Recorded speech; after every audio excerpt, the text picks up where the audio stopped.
So let's do a recap and then jump into part 12. Where did my...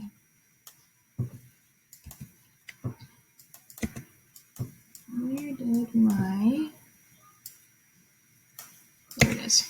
Okay. So chapter 10, they find the house on the hill. They find relics from our time, aka the what do they call it? The forgotten time, the unmentionable time, the before time, and they start reading.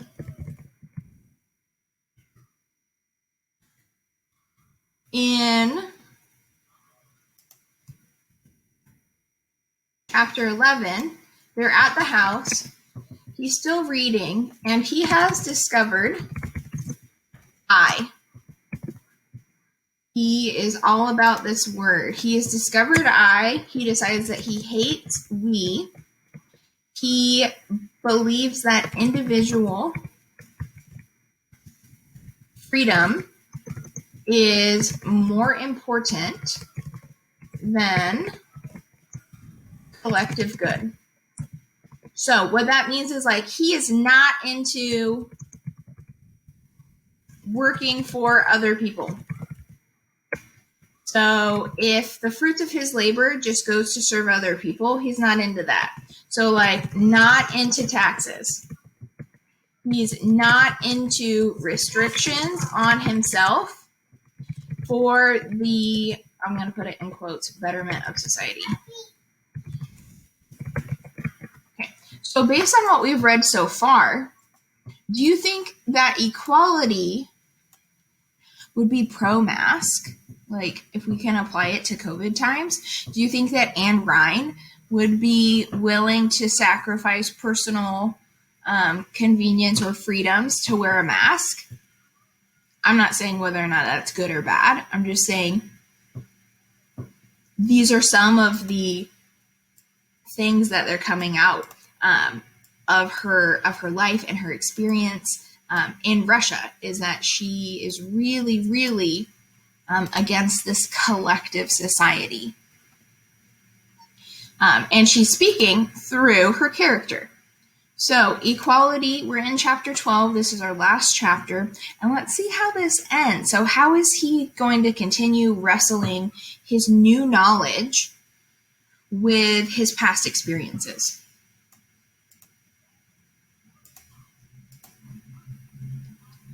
Is this one? There it is. Okay. It was when I first read the first of the books I found in my house that I saw the word I. And when I understood this word, the book fell from my hands and I wept. I, who had never known tears, I wept in deliverance and in pity for all mankind. I understood the blessed thing which I had called my curse. I understood why the best in me had been my sins and my transgressions, and why I had never felt guilt in my sins. I understood that centuries of chains and lashes will not kill the spirit of man, nor the sense of truth within him. I read many books for many days. Then I called the Golden One, and I told her what I had read and what I had learned. And she looked at me, and the first words she spoke were, "I love you." Then I said, "My dearest one, it is not proper for men to be without names. There is a time when each man had a name of his own to distinguish him from all other men." Wait, hold on. He's not going to say "I love you" back? Okay. Let's talk about names. So, let us choose our names. I have read of a man who lived many thousands of years ago, and all the names in these books, his is the one I wish to bear. He took the light of the gods and brought them to men, and he taught the men to be gods, and he suffered for his deed, and all bearers of light must suffer. His name was Prometheus. Ooh, some of you might be into that kind of history, theology, mythology. She says, "It shall be your name." And I have read of a goddess, I said, who was the mother of the earth and of all the gods. Her name was Gaia. "Let this be your name, my Golden One, for you are to be the mother of a new kind of gods." "It shall be my name," said the Golden One. Now I look ahead, my future is clear before me, and the saint of the pyre had seen the future when he chose me as his heir, as the heir of all saints and all the martyrs who came before him and who died for the same cause, for the same word, no matter what the name, to their cause and their truth. So he's connecting, like, that guy who got burned at the stake, he knew this word. I shall live here in my own house. I shall take my food from the earth by the toil of my own hands. I shall learn many secrets from my books. Through the years ahead, I shall rebuild the achievements of the past and open the way to carry them further. The achievements which are open to me, but closed forever to my brothers. For their minds are shackled to the weakest and dullest ones among them. I have learned that my power of the sky was known to men long ago. They called it electricity. Yay! He found it.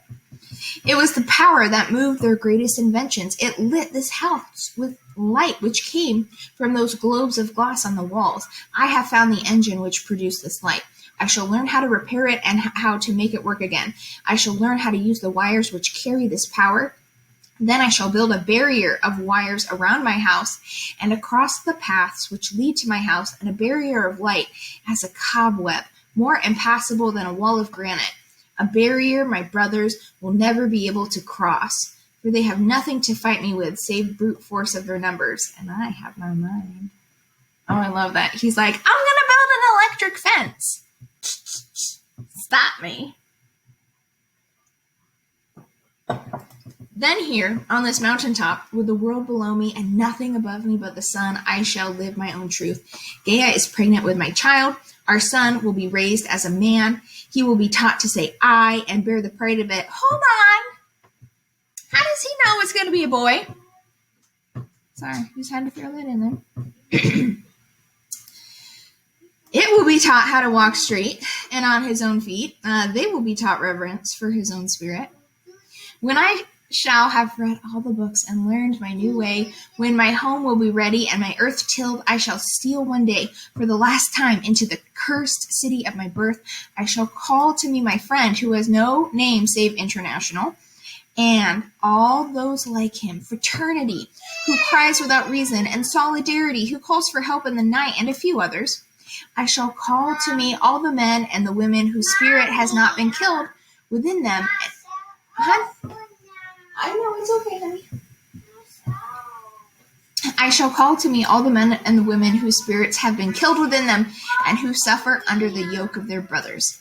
They shall follow me, and I shall lead them to my fortress. Ooh, it's not just a house now. Now it's a fortress. And here, in this uncharted wilderness, I and they, my chosen friends, my fellow builders, shall write the first chapter in this new history of man. Ooh, see, he's like, I'm going to build a new utopia. And that's kind of interesting because that's what the builders of his world thought they were doing. They thought they were building a better society. And now he's like, no, I'm going to build another better society, but it's going to be like the old one. History repeats itself. Okay. These are the things before me. And as I stand here at the door of glory, I look behind me for the last time. I look upon the history of men, which I have learned from the books, and I wonder, it was a long story, and the spirit which moved it was the spirit of man's freedom. But what is freedom? Freedom from what? There is nothing to take a man's freedom away from him save other men. To be free, a man must be free of his brothers. That is freedom. That and nothing else. At first, man was enslaved by the gods. He broke their chains, and he was enslaved by the kings. But he broke their chains. He was enslaved by his birth, by his kin, by his race, but he broke their chains. He declared to all his brothers that a man has rights, which neither God nor king nor other men can take away from him, no matter what their number, for he is the right of man. And there is no right on earth above this right. And he stood at the threshold of the freedom for which the blood of centuries behind him has been spilled. Does it sound a little familiar here? When they declared that all men have certain unalienable rights that no one can take away from you. Yes. So he must have found a piece of like the Constitution, the Declaration of Independence. He must have found something from back then. But then he gave up all he had won. He fell lower than his savage beginning. What brought it to pass? What disaster took their reason from them? From men, what whip lashed them to their knees in shame and submission? The worship of the word we. When men accepted that worship, the structure of centuries collapsed about them. The structure whose every beam had come from the thought of some one man, each in his day, down the ages, from the depth of some one spirit, such spirit as existed but for its own sake. The men who survived, those eager to obey, eager to live for one another, since they had nothing else to vindicate themselves, those men could neither carry on nor preserve what they had received. So he's like, I don't understand how people got to the point that they thought that they should work together as a society and like put the wants and needs of others before themselves.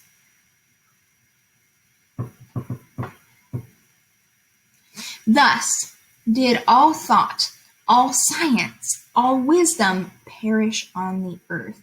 Thus did men with nothing to offer save their great number, lost the steel towers, the flying ships, the power wires, and the things they had not created and could never keep. Perhaps later some men had been born with the mind and the courage to recover these things which were lost. Perhaps the men came before the council of scholars. They were answered as I have been answered, and for the same reason.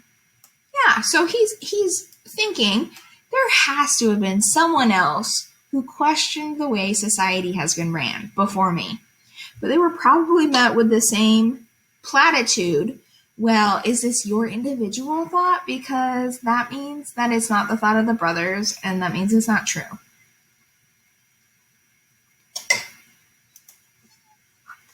Which halts progress. But I still wonder how it is possible in those graceless years of transition long ago that men did not see whither they were going and went on in blindness and cowardice to their fate. I wonder, for it is hard for me to conceive how men who knew the word I could give it up and not know what they lost. But such has been the story. For I have lived in the city of the damned, and I know what horror men permitted to be brought upon them. Right. So we're talking a lot about extremes here. So he's saying, he admits that it's hard to conceive that people who knew individualism would want to give up some of their individualism to see the success of society. But he's really talking about extremes because the society that he's from gave up everything. And different economic systems and different countries have different versions of this belief. And so sometimes it is hard to understand how people from a different era or with a different economic system or belief system, like, you don't always know what inspired them. That's why you gotta read history. Okay. Perhaps in those days, there were a few among men, a few clear-sighted and clean soul who refused to surrender that word. What agony must have been theirs before which they saw coming and could not stop. Perhaps they cried out in protest and in mourning, but men paid no heed to their warning, and they, those few, fought a hopeless battle, and they perished with their banners smeared by their own blood. And they chose to perish, for they knew, to them, I send my salute across the centuries and my pity. Theirs is the banner in my hand, and I wish I had the power to tell them that the despair of their hearts was not to be final, and that their night was not without hope. For the battle they lost can never be lost, for that which they died to save can never perish. You can't kill the want for freedom. Through all darkness, through all the same of which men are capable, the spirit of man will remain alive in this earth. It may sleep, but it will awaken. It may wear chains, but it will break through, and man will go on. Man, not men. Here on this mountain, I and my sons and my chosen friends shall build our new land and our fort. It will become as the heart of the earth, lost and hidden at first, but beating louder each day. and word of it will reach every corner of the earth, and the roads of the world will become as veins which will carry the best of the world's blood to my threshold. That's interesting. If you take everybody and nobody knows where it is, how are they going to find it? Okay. And all my brothers and the councils of my brothers will hear of it, and they will be impotent against me. And the day will come when I shall break all the chains of the earth and raise the cities of the enslaved, and my home will become the capital of a world where each man will be free to exist for his own sake. For the coming of that day I shall fight, I and my sons and my chosen friends, for the freedom of man, for his rights, for his life, for his honor. And here, over the portals of my fort, I shall cut into the stone the word which is to be my beacon and my banner, the word which will not die, should we all perish in battle, the word which can never die on this earth, for it is the heart of it and the meaning and the glory, the sacred word, ego.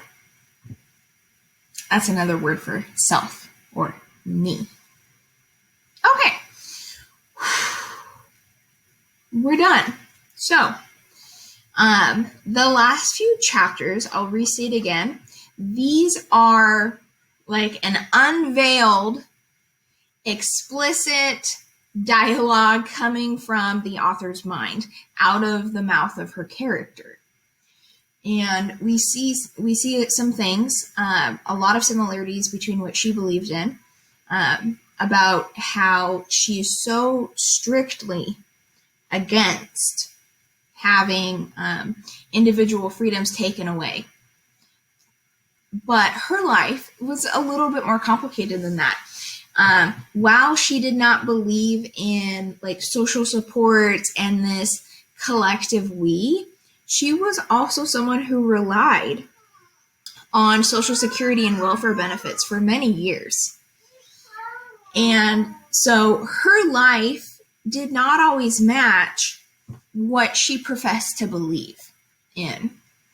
And part of your question, part of the question that we're going to wrap this all up with is a CER question saying, does it really have to be, I have to put myself before everybody, or everybody has to be put above myself? Or is there room for some empathy? Is there room for some grayness in here? So I'm going to leave you with that thought for just a second. And we're going to take a little mental break and come back in about 2 minutes. Okay.